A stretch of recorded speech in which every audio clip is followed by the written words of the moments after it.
This is the Protestant Libertarian Podcast, a project of the Libertarian Christian Institute and part of the Christians for Liberty Network. I really hope that you guys enjoy today's show.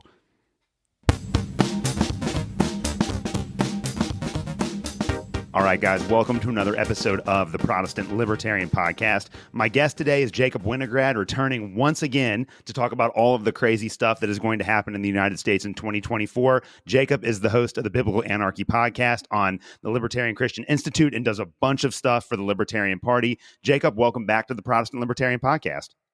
Glad to be back here again with you, Alex. I've lost track of how many times we've done each other's shows, but it's got to be up there, probably like I don't know, fourth or fifth time that we've had some kind of conversation. So glad to be doing it again.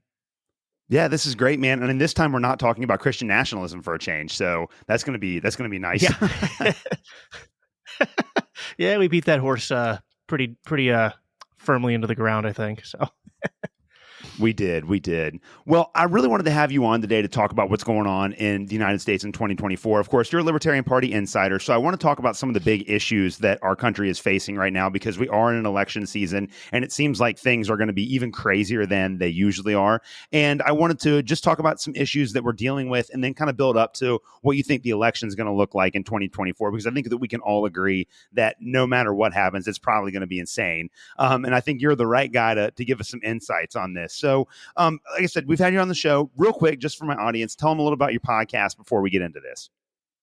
Yeah, so I'm the host of the Biblical Anarchy podcast. It's a little bit of a mixture of different topics. So a lot of what I do is very focused on current events, particularly foreign policy, because that's just a particular interest of mine. It's something I've always had a heart for. Even before I was a libertarian, I was an anti-war lefty before I became an anti-war libertarian, and so I try to focus a lot on making the Christian case for being anti-war and really for living counterculture to the kingdoms of man. Because I think we're supposed to, if Christ is our king, what are the implications of that? And so that's kind of where the name Biblical Anarchy comes from.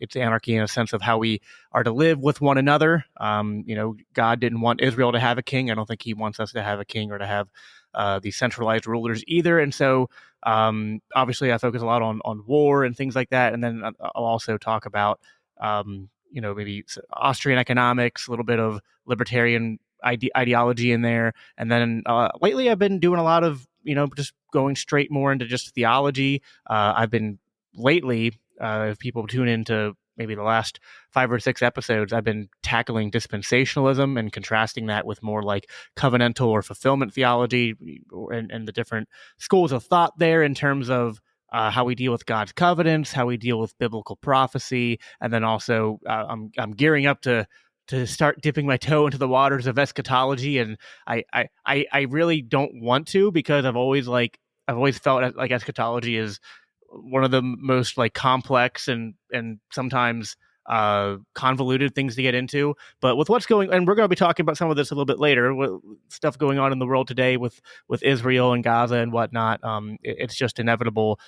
These things overlap and intersect. And so, yeah, I just think, I guess to summarize, I think that as ambassadors for God and his kingdom, and if God is our king, he should be king over all areas of our life, and his kingdom should impact all areas of the world around us, which Christian nationalists almost get right, but they get it wrong in terms of thinking that it needs to be done through force, but rather we understand that what I advocate for is doing it through peace, doing it through modeling the example that Christ gave us of the leader servant and being a servant to the world, being a peacemaker. And so that's what I'm all about.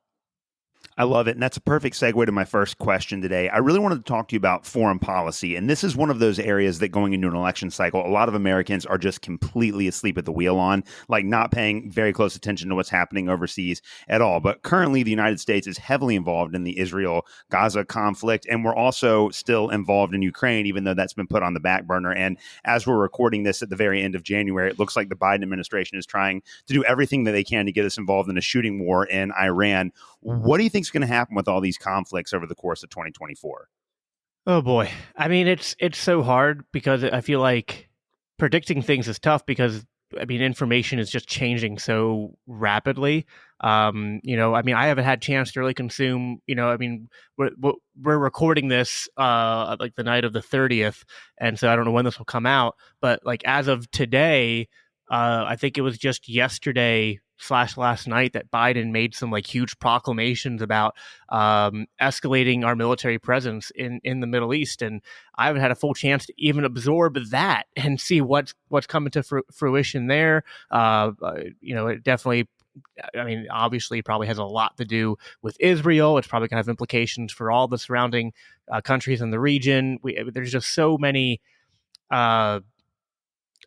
convoluted and I'm forgetting the exact term, entangling. That's the word, entangling alliances and relationships in the Middle East, and where the American government is, at play at all of that, with our relationship with the Saudis, our relationship with Israel, our relationship with Egypt, and then of course the tension that's there with Iran, and then the past 20 years that we've spent occupying Afghanistan and Iraq. I mean, it's a giant mess.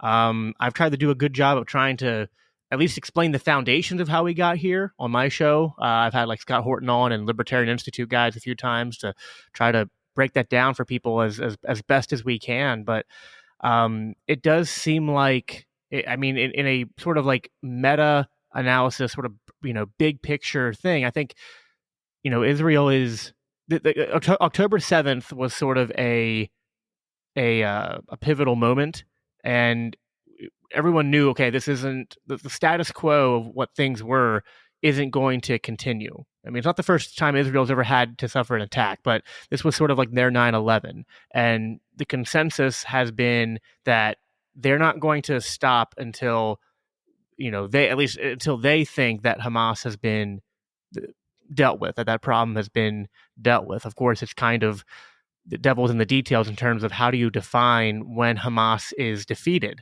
And then, what do you just limit that to Hamas? Because, it's speculated / known that, Hamas gets a lot of its funding from other areas, from Hezbollah, from places like Jordan or Syria. And then you have, potential support from Iran. And so that's why this recent announcement that Biden's going to, escalate our involvement in it. It's like, what does this mean? I mean, there's the potential for this to really spill out into a giant conflict. And what complicates it more is that we're still not completely, done with having our fingers meddling in the affairs of Ukraine and Russia, which is really like, I feel like a lot of the problem with foreign policy in general is that people, when they're talking about it, don't understand the geography, and they're not looking at a map. Like if you actually look at a map and you look at where Ukraine and Russia are, and then look at where Iran and then Israel, you're like, oh, this isn't like, there's a conflict on one side of the world and then there's this conflict on the other side of the world. It's like, this is all like right next to each other. And so it again, I don't want to sound fear mongering or do like some kind of like doomsday sayer, because there's always a chance that like people will, that this will kind of simmer down into more like of a Cold War kind of thing, where it just continues to be, these different entities sort of like struggling for power, but without escalating to full open war. But definitely, I think for the first time in really like my lifetime, I'm 31 years old. So like, so I was like 9 years old when 9/11 happened. Even that, which was scary, like when we like sort of like went to war, it wasn't like we were in this like giant international conflict with other nation states and other big groups, like you saw, like you heard about in history, like in World War I, World War II.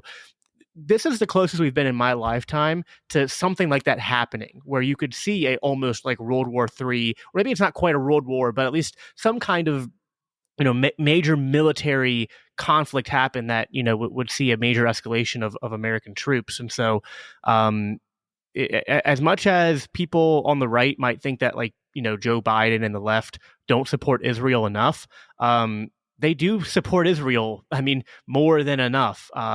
Even with some of the rhetoric maybe not being favorable, you know what I mean? Like sometimes I think a lot of times the divisions on foreign policy are a lot about rhetoric, but when it comes down to actual policy, the bombs and the money keeps on being sent to the same groups of people. And so I I would say that there's a very high chance that America is going to continue to support Israel, and as long as and in what in whatever form that takes in terms of what Israel's trying to do in Gaza, and we'll just have to wait and see in terms of how these other countries respond. I wouldn't take it off the table for there to be some kind of major push against Iran. I mean, that has been something that the neocons and the neoliberals have been pushing for a long time. You can go back to like the 90s and the really and then post 9/11.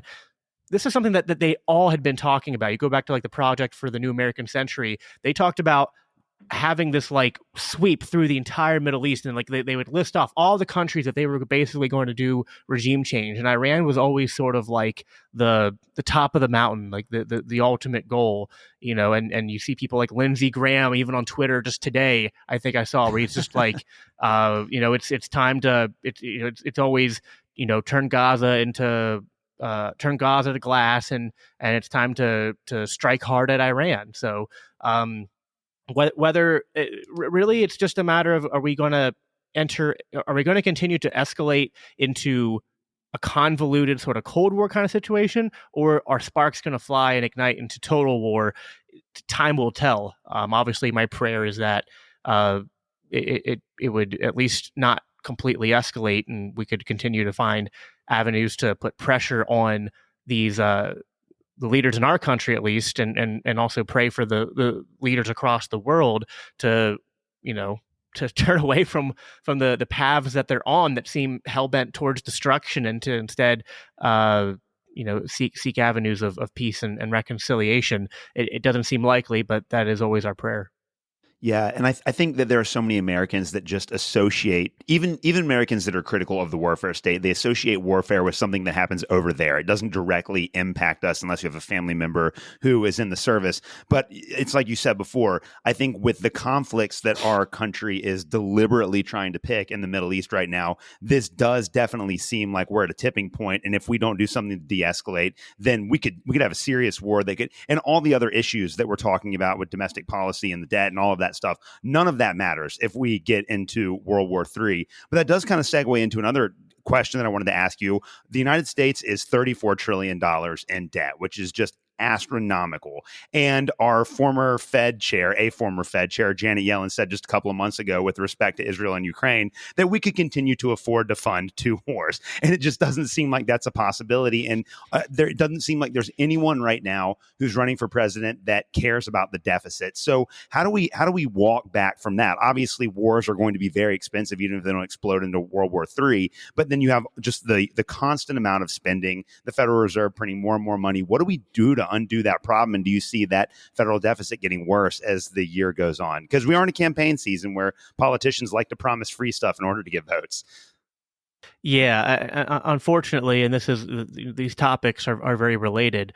I feel like between the pressure that Biden has to get reelected, because he has to stop Trump, and don't get me wrong, I'm no fan of Trump, but unfortunately the Venn diagram in terms of the reasons I oppose Trump and then the reasons why Democrats oppose Trump tend to have little to no overlap.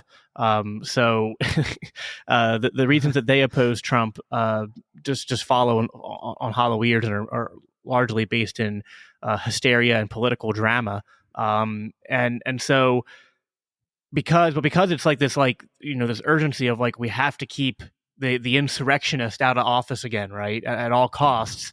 And because of the economic concerns, as the saying goes, war is the health of the state. And, we really don't know how long this fiat currency bubble making system can be sustainable. On one hand, we've seen some things that seem to point to maybe like cracks in that armor. I think people like, Milei winning in Argentina, that's certainly an interesting development because he's promoting anarcho-capitalist ideas on money and currency and whatnot. And there's other countries in South America and across the world who are looking more into cryptocurrency and things like that. You have countries who are banding together to form their own types of currency to no longer be dependent on like the petrodollar. But so it's like for a long time the dollar was sort of dominant, and the speculation on the dollar and the printing of money was sort of like sustainable in the short term because everybody was going to use it, and America was just the superpower of the world, and they didn't even need to be necessarily at uh, in a hot war, so to speak. They could kind of we've in a sense one could say we've almost been at war since the end of World War II. Anyway, we've always had military operations going on, but the difference between the military industrial complex cranking things out for a lot of soft coups and military operations, and giving those weapons to the Saudis or to other countries to bomb different civilian populations. It's all very horrible and whatnot, but it's not the same as a hot war. But I feel like now we have a public perception problem, which is people are no longer both here domestically and across the world no longer view America the same as they did 10 years ago, 20 years ago, 30 years ago. And so you have two options. You can either pay the piper his due and start austerity measures to bring the economy back down to a level of matching the actual economy, because that's what inflation is. It's more dollars chasing less and less goods, right? So we're the amount of money increasing is not matching the actual size of the economy, and so prices just go up as a result of that. So what you would need to see is a period of correction, which would be painful, but would be long, but would lead to long-term prosperity, I believe. But no one, the incentives as they aren't for anyone to do that. And even Republicans don't have the incentive to do that. Donald Trump added more to the deficit than Obama did. And granted, I'll grant that, a lot of that did come from COVID spending, but the principle is still the same. It was especially frustrating when Trump would criticize things like that and even be critical of the Fed in his rhetoric when he was running for president. And then as soon as he got in there, played the same inflate the bubble game that every president does when they get in there. And it's tough because the incentives are not to do what is right, but to do what it takes to hold power and to get reelected. But now I think because what unites Democrats and Republicans? It's always war, right? Like I don't know if you saw, there was a debate hosted by Lex Friedman between Ben Shapiro and Destiny, and it's like, oh, this is the left wing guy versus the right wing guy. Then they sit down and it's like, yeah, they disagree on cultural stuff, and yeah, they disagree. Like they don't even disagree that much on economic stuff. Like when they were actually very amicable. And then it was like, what were they lockstep on? Almost 100% foreign policy. And it's like, I was like, man, that is so demonstrable of like, of it's not just those two. Like those two are like a microcosm of Washington D.C. and the entire swamp system that Trump has had no shot at draining. And so war is something that Republican and Democrats unite on. And so I think that it's just hard for me to think that they're going to have there'll be any honest attempts at austerity measures. The Tea Party, contingent of the Republican Party just seems, small and spineless. There are still some heroes there. You got people like Rand Paul. You got people like Thomas Massey. But I mean, they're just far and few between, and people are more incentivized to keep the thing going. And if the only way to keep the thing going is, well, we have to escalate into, hey, the way we're going to keep people dependent upon the system is, instead of this sort of like unyielding faith in America as the world's superpower, it's look at all the boogeymen out there, and you need us for protection from these boogeymen, or boogeymen, I should say. That seems to be the direction that we're headed. So I mean, between that and also, I mean, there's so many different moving pieces to this. I mean, there's obviously resources, and the interest that ruling powers have in resources in the Middle East that's at play. There's obviously special interest groups and lobbyists and stuff. So it's all one giant convoluted mess. But it all ends up to the same thing, which is I don't see any hope of the deficit going down anytime soon. It's just a matter of degrees of how fast we're going to continue to grow it, and that's going to cause more and more pain for the American people, the American economy. So we'll have to see where that leads. I think personally, it's going to lead more and more to Democrats with probably Republican support for things like UBI, things like increased government social welfare programs and stuff to help people during these pressing times. And it's just going to be what it is. And they have perfect scapegoats now with everything going on. They can say it's Russia's fault.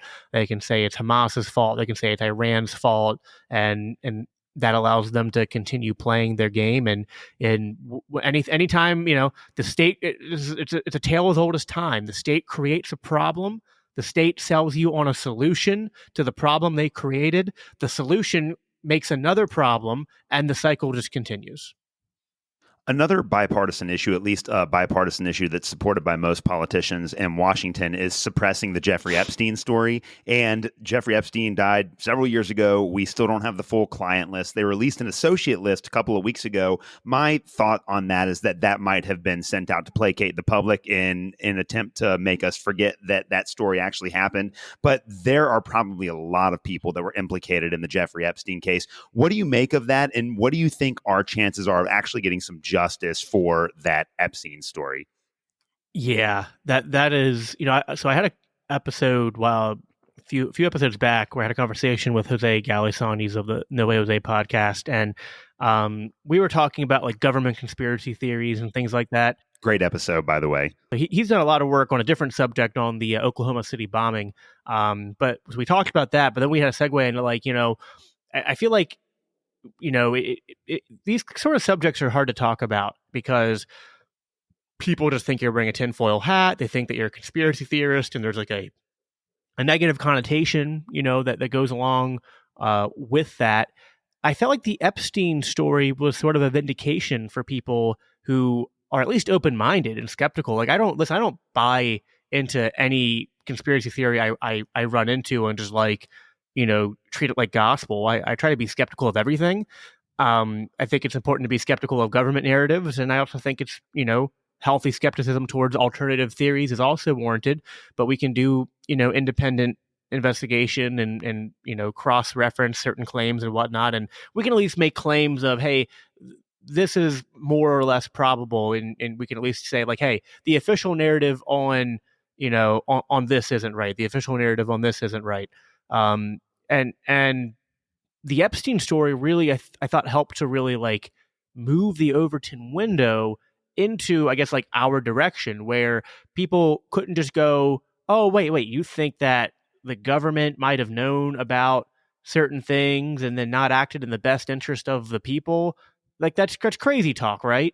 I mean, even with people who let's talk about the more Cato reason type libertarian who tend to be good on economics and good on civil liberties, but there's always kind of been a divide between there's two schools of libertarian, so to speak. There's one school who thinks, well, the government does a lot of bad things, but it's mostly decent, well enough meaning people, and it's just the system's kind of corrupt and just not efficient and whatnot, and they just don't realize it. And then you have maybe another school, and I tend more towards this latter, although I try to be nuanced and balanced if I can. But the other school would be no, these are evil, satanic, pedophile people who want to see you dead. And anyway, so there's actually a great quote by Shane Hazel, but I won't say it because it's profanity, and this is a nice Christian podcast. But people can look it up though if they want. So it's before, if you tried to say, if you wanted to complain to maybe your average churchgoer, average neighbor about the government, you'd be the DMV, it's annoying, you have to wait long in line, taxes are inconvenient, politicians are selfish, maybe just care about re-election. But if you want to talk about hey, we think that the government is actually conspiring to do like evil things and to cover up evil things. Those conversations were harder to have until the Epstein story broke, and suddenly people are like, "Oh wow, yeah, this is different." Like, this is like actual proof that, like, at least in this instance, that powerful people were, caught up in this giant pedophile island conspiracy thing and cover up. And so I think you're right. I think to some extent they're trying to throw some water on that fire, and if they can make it seem like a very isolated case and make it feel like justice was done, if they can do anything to even like give a semblance of like, hey, the system worked and, yeah, bad things happen, but then it gets exposed and corrected, then that makes it, the Overton window can shift back. And unfortunately, I'm a little pessimistic here. I think people, it's kind of like the Matrix, right?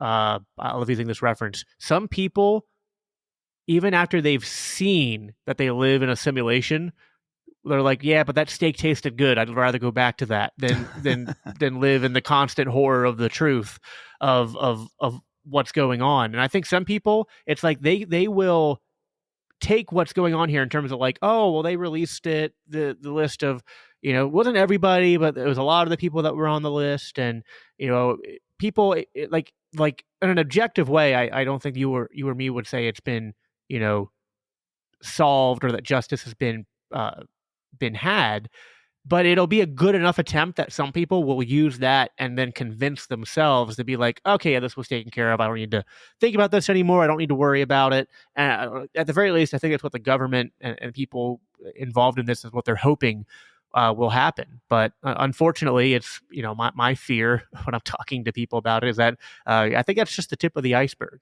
Not just in terms of like what they've told us about the list and what they've told us about Epstein and the circles of people that he ran with, but I'm like, do we think this was the only instance of somebody doing that? Human trafficking is a big thing, and it's hard for me to think that there aren't other people in our governments who are caught up in that. So I would encourage Christians to, just as the kings of Israel of old were prone to corruption and to idolatry and even to things that were especially wicked. It's like, listen, we're not claiming like anything new, right? It's just saying, hey, like, this is something that's always been, and we should not delude ourselves that just because of the Constitution or the Declaration of Independence and the Founding Fathers, like, listen, that's all good. Those are all good things that even as an anarchist, I can say I like the spirit of those things. But you can appreciate the idea of America while also not pulling, red, white, and blue blinders over your eyes to act like, there's two things. One, that the current government is in any way, shape, or form what it was supposed to be when in the Founding Fathers' vision, and B, that even that these corruptive forces aren't at play. So again, be skeptical of everything, even alternative theories. I'm not suggesting that we, blindly walk into. Bob Murphy had a certain conspiracy theorist on to talk about flat Earth and the moon landing and all that, and it's like, yeah, I don't know if I go quite. Again, there are certain limits to conspiracy theories in terms of where I'm willing to go, but in terms of just the general consensus of there's things the government's not telling us, and heck, the way that the media is in bed with the government. This is one of the things that broke me, by the way, from the left, was as much as I did not like Trump, the way that after Trump got elected, that the media just became a giant propaganda machine for just bashing Trump and having no critical analysis of the Democrats at all, to be like, hey, Obama also put people in cages, and then then of course, then later Biden won, and people continued to be like things like that. It was like, you know what, like, okay, I don't have to like Trump to realize that the media is not here to tell us the truth; they're here to tell us a narrative. So that's important, right? Like, everything that we hear, we have to understand that people, and listen, even us, like, I'm not saying we're exempt from this. Like, I'm here presenting facts, but I'm presenting it within the sort of like body of like a certain narrative. Now, I'm very honest and open about my narrative. My narrative is Christ is king, and I'm filtering everything through that Christian lens, right? So look for people who are at least honest about their biases and the lens that they're purporting the truth to you in. But yeah, the media, the government, the whole corporate conglomerate, this whole Epstein thing. I'd love to see more looked into that, because I feel like, again, we've only seen the tip of the iceberg, not just with that, but again, to act like there's not other instances of rich elites involved in dubious things like this. It's tough. I think people want justice, right? But they don't know how to go about seeking it. And they, just like Israel in 1 Samuel 8, they said, what did they say? We want a king. They gave two reasons: so that we can be like other nations, and so that he can fight our battles for us. And people, I think, even going back to biblical times, they're always going to look for strong men or women to solve their problems. They don't want to try to solve their own problems. They don't want God to rule them. They don't want to self-govern. But when you cast off that responsibility and give that power to a group of people, the Bible shows us and current history shows us how that goes wrong. I mean, another great example of the phenomenon you just talked about is the COVID narrative, which has been completely unraveled over the last year or so, very satisfyingly so. And even a couple of weeks ago, Fauci was, in another round of Senate hearings, and he essentially said that the 6-foot rule was completely manufactured, and that we know now that almost that entire narrative was completely made up and supported by the media, and it created massive profits for the pharmaceutical companies, and it was pretty much all wrong. And I think that there are a lot of people, even on the left, that are starting to wake up to that reality, which, again, if there's a silver lining to COVID, it's that more and more people are questioning the government and media, corporate narratives surrounding all of these issues. With COVID, do you think that we're going to see any real justice from that one? Because it does seem like there's much more of a public outcry for that than there is for the Epstein case. Yeah, it's so tough. The country is so divided on that, because you have, on one side, people who literally believe that the government conspired with this vaccine to like poison the population, and then the other half are still wearing masks outside. So it's like I don't know what to make of. It's like it's such a weird dichotomy that we're so polarized even on an issue like this. But yeah, I mean, I think as far as I guess there's two things there. One is, will there be any justice for COVID? Probably not. I doubt it. And insofar as that there might be, it'll be for the wrong reasons. Like, wouldn't be surprised to see Biden or Trump, if he gets reelected, go hard at China and blame everything on them and be like, oh, well, we have to punish China because they're responsible for all this COVID crap, even though we were funding the lab and all that stuff. Anyway, of course, you weren't allowed to talk about that for 2 years because that was a conspiracy theory. Another conspiracy theory that then turned out to be like, oh no, that's true, that happened.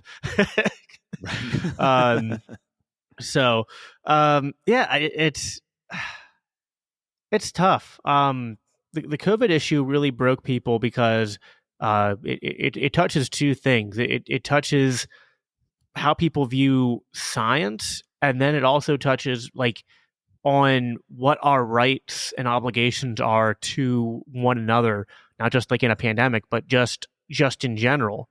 And so, positive and negative obligations and whatnot. That was really what was on display. That was the tension that was happening in that whole, theater of the COVID mania. Was, do you have a responsibility or a right, even like a right that should be enforced by governance, to prevent the transmission of disease? And again, people are still divided on that. And that's just super complicated. I mean, for one hand, there's the problem of like first world illnesses, which are caused by how sanitized and hypoallergenic we are. There's a lot of diseases that only exist in the first world, and that's because of the ways in which our immune system reacts to our environments. And we've seen spikes in certain illnesses after the lockdowns because a lot of people's immune systems were in many ways weakened. What's tough is that the problem, not to touch on the scientific part of this because there's overlap here. The problem with that whole topic is people don't understand two things. One, that correlation does not equal causation. And two, they don't understand that epidemiology studies are just incredibly limited. I wouldn't say they're useless. Like if you do like a meta-analysis of like hundreds or thousands of epidemiology studies, they can be, even then they have limited utility because very often they are only accounting for like one or two variables. A lot of these epidemiology studies are univariable analyses. So it goes back to the first one, correlation does not equal causation. Now, correlation can indicate that there is some interplay, but then you have to dig deeper into that. But you have to rule out, there's so many biases. Like a good example is that, for the longest time, people thought that there was a causation between red meat and heart disease. But, and there's a lot of people, even like doctors today, will still cite studies from the 70s and 80s and say that's true.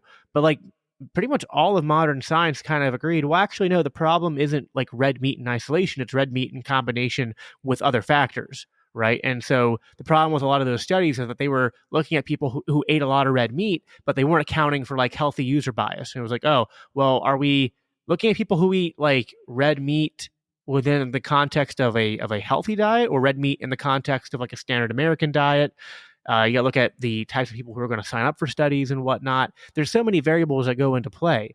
And that's just with a, something that you can control, which is like red meat, and then tracking the rate to which people get diseases. Then you get to something like COVID, you get something like a revolutionary quote unquote vaccine technology that is supposed to the narrative keep changing. It's like it's supposed to prevent COVID. Oh, it'll at least reduce the severity of it. Oh, it'll help you spread it less. It's who knows? I don't know what we're up to now in terms of how many times they've changed the definition of what the COVID vaccine and boosters give and don't give you, or what advantages they give you over natural immunity.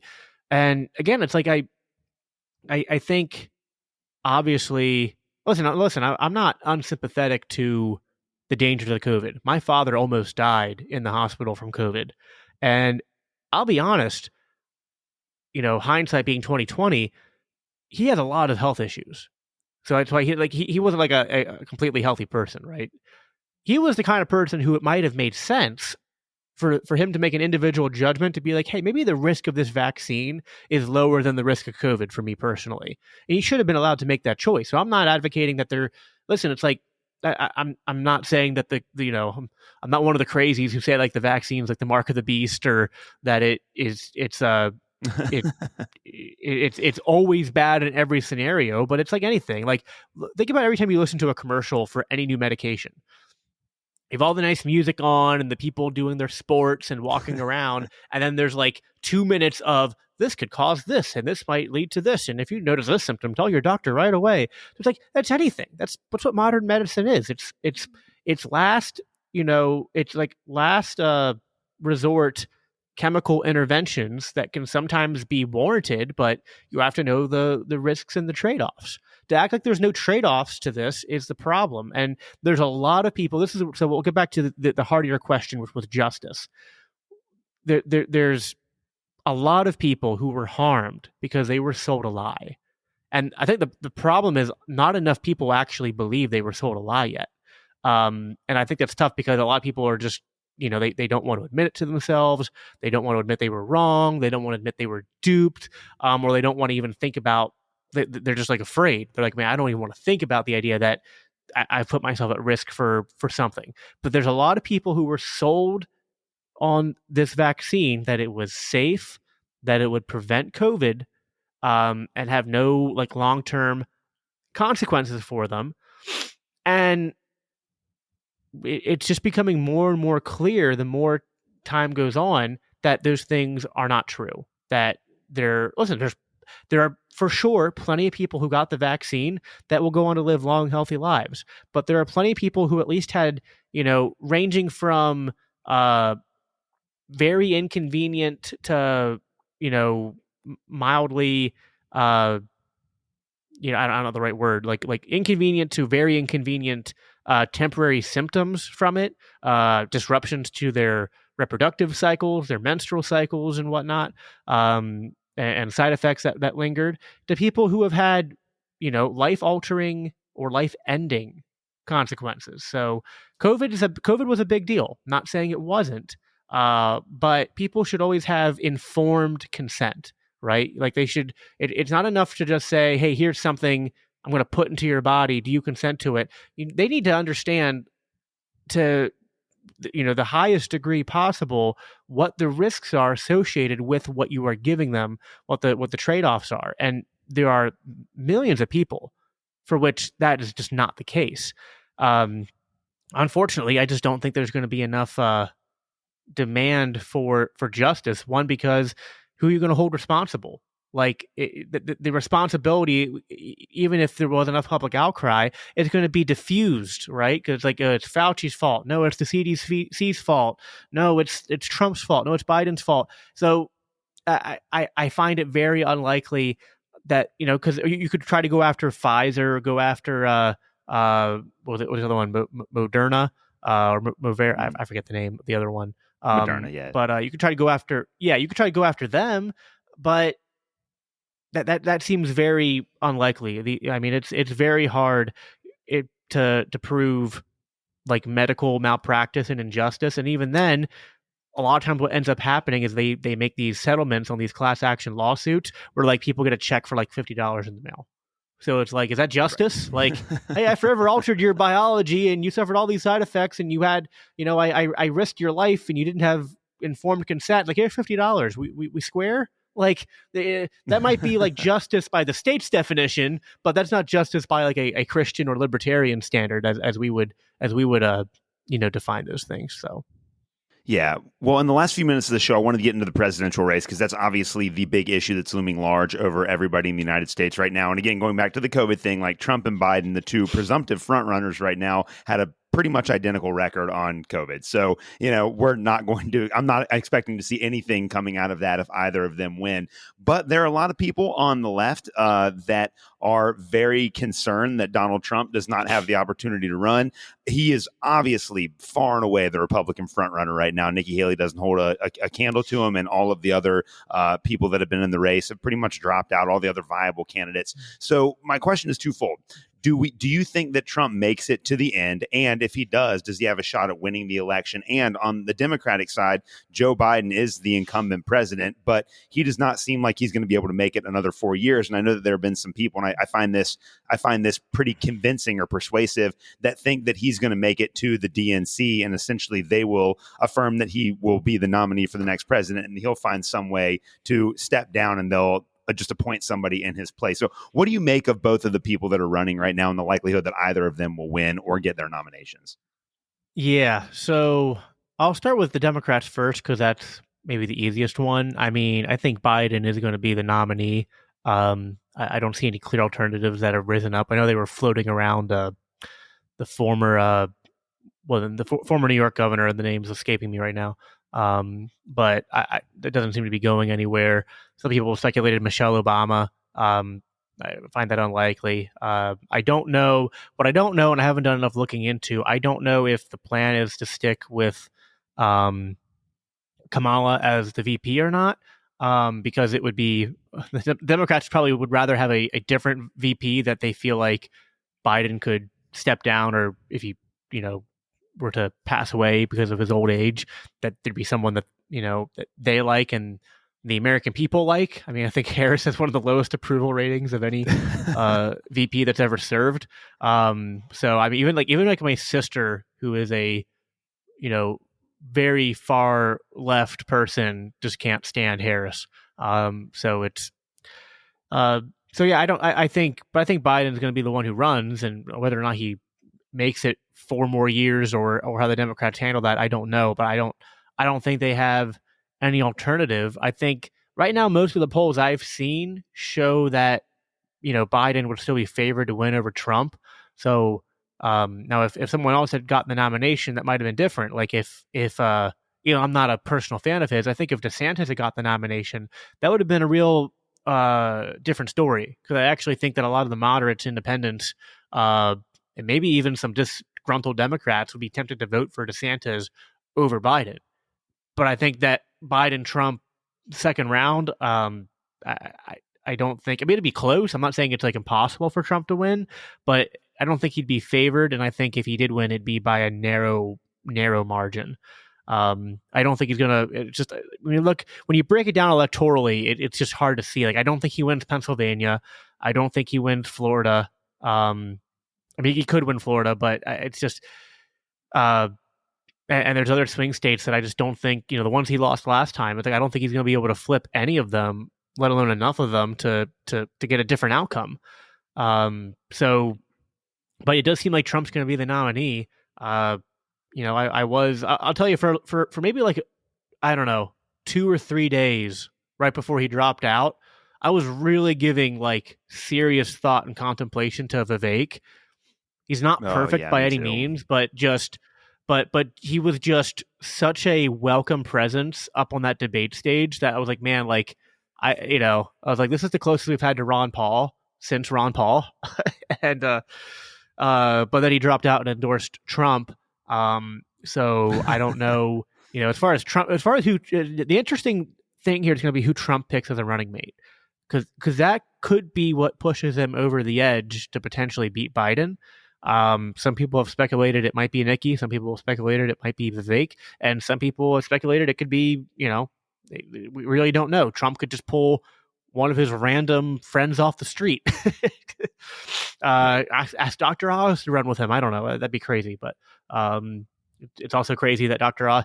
I'm in Pennsylvania, so it was also crazy to me that Dr. Oz was running as a Republican endorsed by Donald Trump in Pennsylvania. I was like, what timeline am I living in? What is going on? I've never voted for him I've never voted Republican anyway, but still, I was like, I just don't know what to make of this on my ballot. Like, this is fan fiction, not reality. Anyway, so as far as Trump's likelihood of winning, I think it comes down to who his VP pick is going to be. It's going to come down to what issues he decides to focus on. If Trump is able to channel his 2016 energy, that would be his best shot at winning. Unfortunately, it's a mixed bag lately from him. There have been some times he's gone up there, and even though I don't believe the things he says, because it's just rhetoric, right? There have been times he goes up there and it reminds me of 2016, and he's saying that the right stuff. He's calling the Uniparty out for being warmongers. He's calling for justice on things like the Epstein stuff we talked about. He's talking about making peace with Russia. Negotiating a peace deal there with Ukraine and pulling back, and maybe even leaving it. It's all the stuff that made Trump maybe seem like a good candidate to libertarians or liberty-leaning independents in the past. It's he'll say that stuff sometimes, and it's like, I don't really trust you to do it, but I appreciate that being put into the Overton window.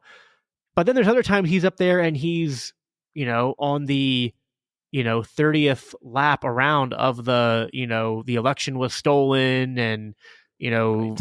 Playing the victim game and whatnot, and I just don't think that's going to work anymore. I think the more aggressive he gets, the more he's going to turn on. He needs to pull the independent voters and some of the never Trumpers, or the, at least, the on the fence, not like hardcore Trumpers. And so that's the problem. He doesn't even have the entirety of the Republican base shored up.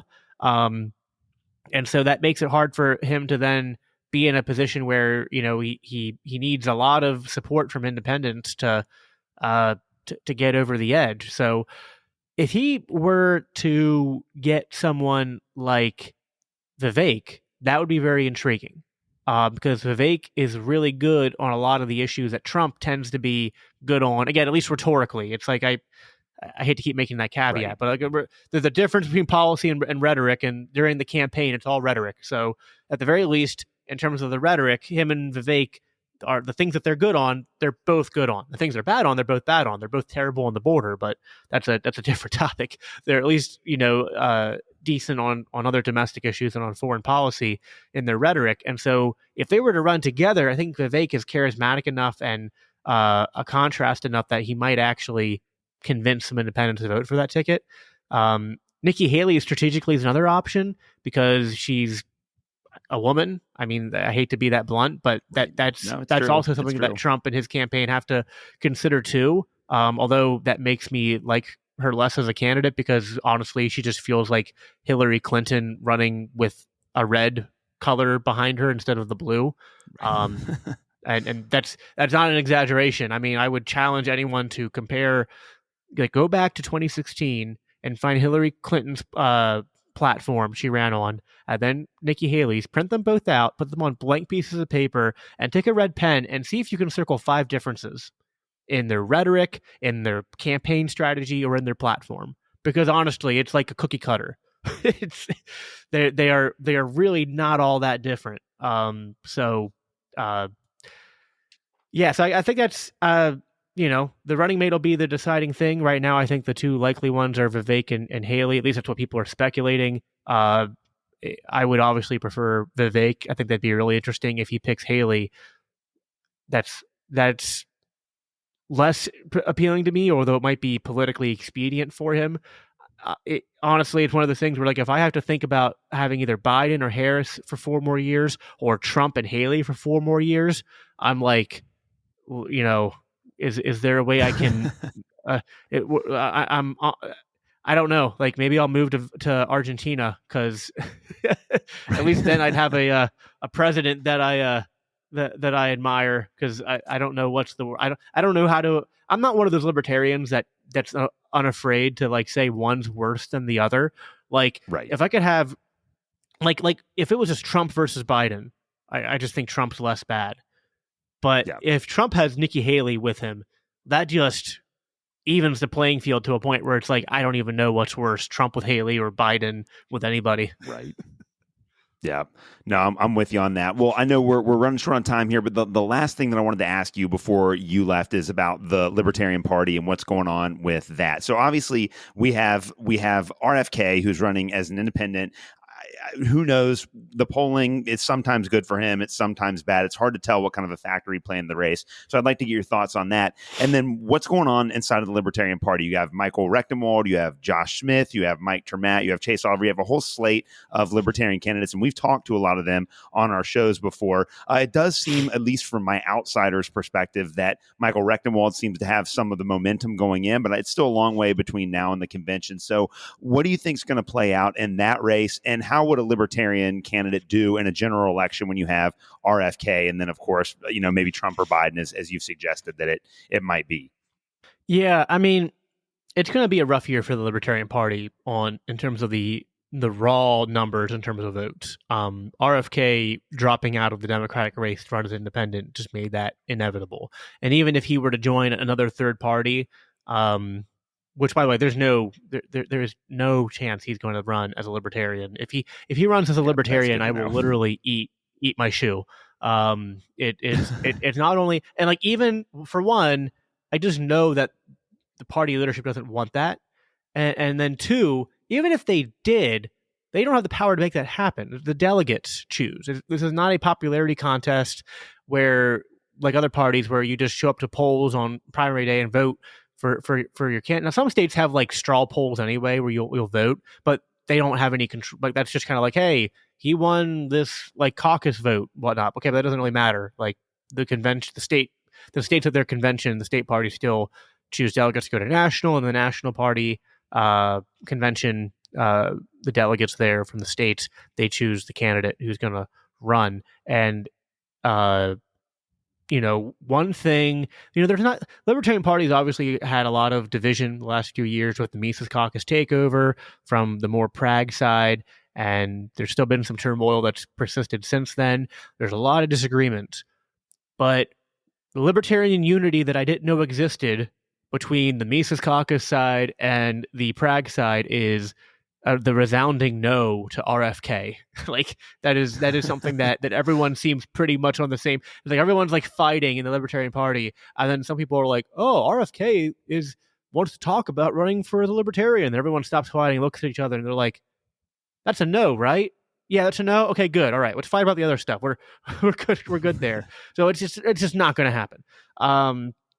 But because he's going to be running as an independent, or if he were to run as forward, or I don't know, join some other weird third party or make his own party, he's going to be taking a chunk of the type of voters that the Libertarian Party would be polling from under in previous elections. So we're just going to see, no matter who the candidate is, lower vote totals than would be ideal. It's gonna be tough for ballot access. And there are certain states where the states have, like in New York, changed their laws around ballot access to make it harder. And so the Libertarian Party has already been trying to fight those battles. So the Libertarian Party is going to be in for a tough couple years, just in terms of political success and growth and whatnot. Now, that doesn't bother me too much, although I wouldn't say I'm a Mises Caucus, 100% kind of guy, where it's like I always just vote with the caucus. There are differences on a couple issues, and differences on a couple, even just like strategic components, just in terms of like how I would handle things. But in terms of like big picture, long term stuff, when I just supported the caucus, I always kind of knew this was going to happen. RFK just kind of makes it that much more of a gut punch in terms of the numbers. But what the Mises Caucus is going for, and what I think that the current slew of candidates is representative of, is a shift from chasing after votes to chasing after converts. And what you see is, I guess like there's really three frontrunners right now. You have Chase Oliver, you have Josh Smith, and you have Michael Rechtenwald. If I had to put money on who's going to be the next Libertarian Party presidential candidate, it's going to be one of them. And they all have, I said that they would probably agree on 80% of the issues, and then have some disagreement on about 20. But what they have in common is that they're all kind of doing the same thing, in terms of they're going around the country, state by state, and they're not just interacting with libertarians. They're going to like state fairs. They're doing like man on the street stuff. Josh has his podcast. He's been on Timcast, and they are making an appeal to the American people, not just to, hey, come, check a protest vote for me. And they're not just going around saying like, hey, we're fiscally conservative and socially liberal, and if you're a disgruntled Republican or disgruntled Democrat, let's try to, they're not trying to sell like a secret sensitive version that Chase votes. They're out there actually like just preaching libertarian principles, and trying to connect with people. And so I'm actually optimistic about the long-term prospects of the Libertarian Party, because I think that any one of those, and even though I have my preferences, right, but I think any one of those has a chance to go around the country on a national campaign tour and really start waking people up. What made, like, and I'll compare this to Ron Paul, although he did it with the Republican Party, but he lost. So I mean, the principle is still the same. Sometimes the point of running for office in politics is not to win the short-term battle. It's to win the long-term battle. It's to win people to your side. No matter what the Libertarian Party does, whatever the Liberty Movement does, whatever we as libertarians think we ought to do to try to fight back against the tyranny of the state, one thing that's clear is that we're a minority of people, and that not enough people have actually heard the message of and the ideas of libertarianism. I remember a friend of mine who I've had on my podcast, Matt Erickson. He kind of is a former libertarian, and one of the things he says, which I disagree with, is he's like, well, people have already rejected libertarianism. People have already looked at that and go like, no, it's not for me. And I'm like, And that's just one of the areas where I just think, really? Like, because I still run into people all the time, and whether it's, even if I don't, because obviously if I go off and say I'm an ANCAP or an anarchist, I expect the eyebrows to be raised, right? But even if I just go for like sometimes I'm just trying to like, hey, I don't really feel like getting into that argument right now, so I'll just go, I'm a libertarian. They're like, oh, what's that? Like, there are so many people that have no idea what libertarianism is or what a libertarian is. And so that's what we need. We don't need to be chasing votes of disgruntled voters right now. We need to actually be growing the base of libertarians so that the Libertarian Party and the movement can be bigger and then more successful down the road in whatever ventures that they seek to do. And so in that aspect, I'm actually optimistic, because I think any one of those candidates I just mentioned would be able to do that, and have already done that in various ways. I mean, Josh has a podcast, and he's gone on other big shows, and he's a kind of grassroots liberty movement kind of guy. Michael Rechtenwald's a distinguished author and former college professor who's actually gotten into some trouble for putting his views out there now with like his book publisher and the people that the college he was doing classes with that. And he'd already had kind of a bigger profile. And Chase Oliver has a lot of name recognition from the runoff he caused down in Georgia. And so all of them in their own respect have their different strengths and weaknesses. I have some, I side more with Josh and Michael, and I'm a little bit more critical of Chase, but any one of them, I think could do have a real good impact for the party long-term when they run. So that's where things stand, I think, right now. Other than the presidential race, I mean, I think the Libertarian Party still has a lot of things they're trying to do. They're planning another Rage Against the War rally, which is going to happen in DC probably sometime later in the year. And there's still a lot of things going on at the local level that unfortunately get overshadowed because it's a presidential year, right? So everyone's like, everyone's focused on that, but there's still people running for local office and winning all the time. And that's also, something that shouldn't be discarded too, is because that's always been sort of the idea of the Mises Caucus message is, run local, run at your school board, run for mayor, run for sheriff, run for city council, make a difference at that local level and connect with your community and put libertarian ideas into practice there. So that's kind of what's going on right now and what's in store, I think.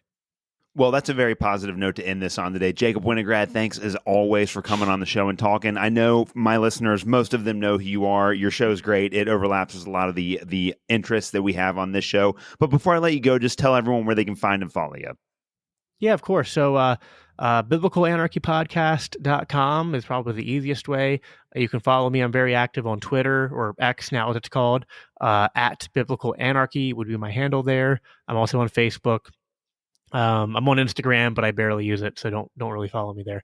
And then YouTube, Apple Podcasts, Spotify, all that. You can just search Biblical Anarchy Podcast and find me there. And yeah, thanks, Alex. Appreciate you having me on. Hey, always great, man. Thank you for listening to another episode of the Protestant Libertarian Podcast. If you have any questions or comments, please reach out to me at theprotestantlibertarian@gmail.com. You can also find me on Twitter. You can follow me at the handle @ProLibertyPod. Again, that is @ProLibertyPod. And you can also visit me at theprotestantlibertarianpodcast.com. At theprotestantlibertarianpodcast.com, you can also support the Christians for Liberty Network and the Libertarian Christian Institute. Thank you guys so much for listening to this episode, and we will see you next Tuesday.